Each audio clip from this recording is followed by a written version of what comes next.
નમસ્કાર, આપ જોઈ રહ્યા છો સંદેશ ન્યૂઝ. આપની સાથે હું ભાવિની અને મહત્વના સમાચારથી શરૂઆત કરીએ તો સપ્તાહના પ્રથમ દિવસે શેરબજારમાં તેજી જોવા મળી છે.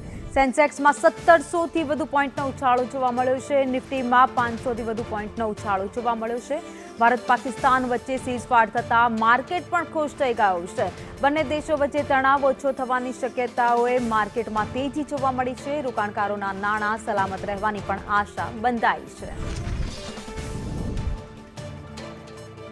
તો ભારત પાકિસ્તાન વચ્ચે જે તણાવ ચાલી રહ્યો હતો તેને જોતા માર્કેટ ઘણું એવું નીચે પડી ગયું હતું, પરંતુ ફરી એકવાર સામાન્ય થતી સ્થિતિ શેરબજારમાં જોવા મળી રહી છે. સીઝફાયર થઈ જતા હાલમાં શેરબજારમાં આજના દિવસે સેન્સેક્સમાં 1700થી વધુ પોઈન્ટનો ઉછાળો જોવા મળ્યો છે. નિફ્ટીમાં પણ 500થી વધુ પોઈન્ટનો ઉછાળો જોવા મળ્યો છે. એટલે કે સપ્તાહના પ્રથમ દિવસે જ તેજી સાથે જે સપ્તાહની શરૂઆત થઈ ગઈ છે.